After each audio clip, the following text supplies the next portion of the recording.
വിളിച്ചിട്ടുണ്ടാ വീടിന്റെ പെരുന്നാൾ അടുത്ത ആഴ്ച ഇന്ന് വൈകിട്ടൊന്ന് ഇരിക്കണം എന്നിട്ട് ബാക്കി പരിപാടി അടുത്ത ആഴ്ച വിളിക്കാം. എടാ ഇതേതാ ഈ പെണ്ണ്?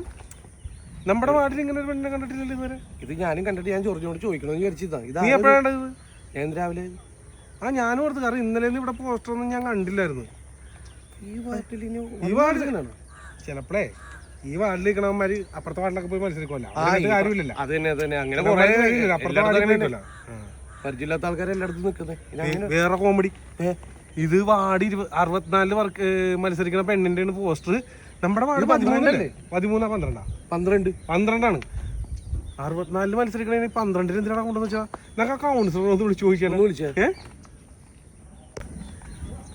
എടുക്കോ നോക്കട്ടെ. എടാ ഇലക്ഷന് അധികം സമയമൊന്നുമില്ല. ശരിയാണ് ചേട്ടാ, കുറെ പരിപാടിയൊക്കെ ചെയ്ത് തീർക്കാറുണ്ട്. ഒക്കെ തന്നെ ഞാനും ആലോചിക്കണത്. ജോർജാണല്ലോ തുതിയൂരുള്ള. ചേട്ടൻ ഫോൺ എടുക്കുക, ഞാൻ ആ പോസ്റ്റിന്റെ പരിപാടി നോക്കിയിട്ട് വരായിരുന്നു. ഫോൺ കൗൺസിലറെ എന്താണ് പറഞ്ഞേ? ഒരു സംഭവം കണ്ടിട്ട് വിളിച്ചാണ്. കോമഡിയാണോ എന്താണെന്ന് അറിയാൻ വേണ്ടിയാണ്. വേറെ ഒന്നുമില്ല, നമ്മുടെ ഈ 12ാം വാർഡിന്റെ മതിലിൽ കൊണ്ടുവന്നിട്ടൊരു പോസ്റ്റർ ഇന്ന് രാവിലെ തൊട്ടാണ്. ഞാനും കണ്ടിട്ടില്ല, ഇന്നലെ ഞാൻ കണ്ടില്ല ഇതിലെ പോകുമ്പോ. ഇന്ന് 64 ഇന്ന് രാവിലെ നോക്കുമ്പോൾ നമ്മുടെ 12ാം വാർഡിൽ കൊണ്ടുവന്ന് 64ാം വാർഡിൽ മത്സരിക്കുന്ന ഒരു പെണ്ണിന്റെ ഫോട്ടോ കൊണ്ട് ഒട്ടിച്ചു വെച്ചേക്കണം. അതെങ്ങനെ സംഭവിക്കൂടാ? 64ാം വാർഡിൽ 12ാം വാർഡിലെ പോസ്റ്റർ എങ്ങനെയാ വന്നത്? അതല്ലേ ഞാൻ നിങ്ങളോട് ചോദിക്കണത്. നിങ്ങപ്പോ തിരിച്ച് ഇത് തന്നെ ചോദ്യം എന്നോട് ചോദിച്ചാൽ അതെങ്ങനെ സംഭവിക്കും? അതുകൊണ്ടല്ലേ ഇപ്പൊ വിളിച്ചത്. എന്നാലും അതെങ്ങനെ? ഈ 64ാം വാർഡ് എവിടെയാണെന്ന് അറിയോ നിങ്ങൾക്ക്? 64ാം വാർഡെന്ന് പറയുമ്പോ ഏകദേശം നമ്മുടെ വാഴക്കാല. വാഴക്കാല സൈഡാണെന്ന്. അല്ല അത് തന്നെയാണ് ഞങ്ങളുടെ കോമഡി.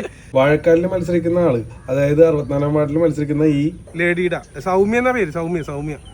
ഈ സൗമ്യയുടെ പോസ്റ്റർ എന്തിനാ ഇവിടെ കൊണ്ടുവന്ന് തുതിയൂർ കൊണ്ടുവന്ന് ഒട്ടിച്ചു വെച്ചേക്കണേ? സൗമ്യനെ അറിയോ അവിടെയുള്ള? സൗമ്യ ഇപ്പൊ കിട്ടട പറയേണ്ടത് എന്താ ചേട്ടാ? ചിരി നിർത്തിയിട്ട് കാര്യം പറയട്ടാ. എടാ അതെ, ഞാൻ ഉദ്ദേശിക്കുന്ന സൗമ്യാണെങ്കിലേ അവക്കള് ഭർത്താവ് ഉണ്ടല്ലോ, 4 അടിച്ചു കഴിഞ്ഞാണ്ടല്ല, അവനൊരു വട്ടനാണ്. അവൻ ചിലപ്പോൾ ഇതല്ല ഇതിൻ്റെ അപ്പുറവും ചെയ്യും. എന്ത് പറയാനാ? അങ്ങനെയാണ് സംഭവം. അടിപൊളി കഥയൊക്കെ പറഞ്ഞുതരാം. ഓക്കെ ഒന്ന് എന്നാലും ഒന്ന് വിളിച്ചേരട്ടോ, ഒന്ന് പറഞ്ഞേരും, ഇത് അറിയിച്ചേരും. അല്ലെങ്കിൽ മോശമല്ലേ? 64ാം വാർഡിൽ മത്സരിക്കണ 12 വാർഡിൽ കൊണ്ട് 4 വെക്കുവോ? പിന്നെ ഞങ്ങൾ എന്താണെന്ന് ഒന്ന് ഇത് തന്നെയാണെന്ന് ഉറപ്പിക്കട്ടോ. എന്നിട്ട് എനിക്കൊന്ന് വാട്സപ്പ് ചെയ്യണം കേട്ടാ. എടാ ഉറപ്പിക്കാനൊന്നുമില്ലടാ, അതവൻ തന്നെ ആയിക്കോളൂ, വേറെ ആരും ആയിരിക്കില്ല. ഉറപ്പിക്കാനല്ലേ? ഉറപ്പായിരിക്കും അല്ലേ? അതൊക്കെ പോട്ടെ, നമ്മുടെ അരുൺ എന്തിടാ, അവനെ കണ്ടില്ലേ? അരുണുണ്ട് കൂടെ, അവനോട് ഞാനോട് നിൽക്കുമ്പോഴാണ് ഇത് കണ്ടത്. അപ്പോൾ ഓക്കെ ഒന്ന് വിളിച്ച് പറഞ്ഞുതരാം പെണ്ണിനോട്. അല്ലെങ്കിൽ കുടുംബത്തിൽ ഇങ്ങനെയൊക്കെ ഒരു ഇതിലുണ്ടെങ്കിൽ പോയില്ലേ? ഞാൻ അവിടെ വിളിച്ച് പറയാ ആ ഭർത്താവിനെ ഒന്ന് ശ്രദ്ധിക്കാൻ. എന്താ എടാ, ഈ പെണ്ണിന്റെ ഹസ്ബൻഡ് മുട്ടം മരുന്നാണെന്ന്. ഇപ്പം രാത്രി ആകുമ്പോ വല്ല കൊണ്ടൊന്ന് ഒട്ടിച്ച് വെച്ചായിരിക്കും. അറിയാം, ഇന്നലെ നീ കണ്ടിട്ടില്ല, ഞാൻ കണ്ടിട്ടില്ല. അവൻ പോസ്റ്റർ കൊണ്ട് നടക്കണ്ട, പെണ്ണുമ്പോഴാണ് പോസ്റ്റ്. അവരോടൊന്ന് പറയാൻ പറഞ്ഞിട്ടുണ്ട്. പക്ഷെ എന്തൊക്കെ കോമഡിയാണ് നാട്ടിൽ നടക്കുന്നത്. സൗമ്യ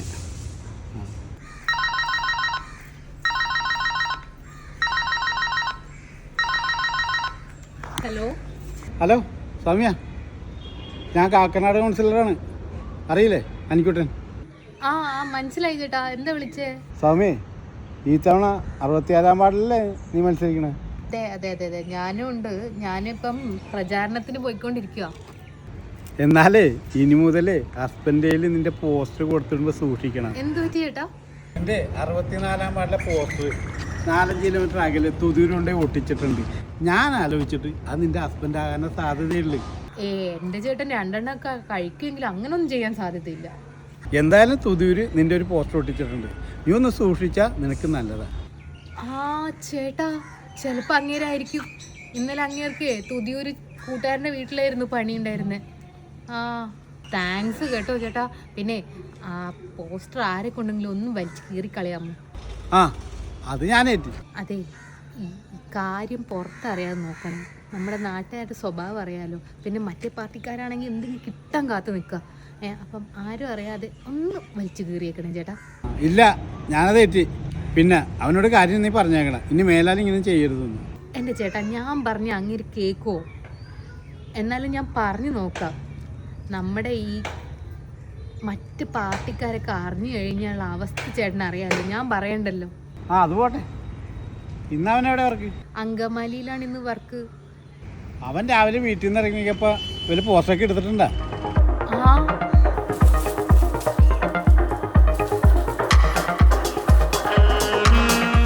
അയാള് പോസ്റ്റർ മടക്കി ബാഗിൽ വെക്കുന്നുണ്ടായിരുന്നു. ആ അപ്പം നീ വേഗം വിളിച്ചവനാ, അല്ലെങ്കിൽ നാളെ നീ അങ്കമാലിനും ഫേമസ് ആവും. ഷോ ഇയാളുടെ ഒരു കാര്യം.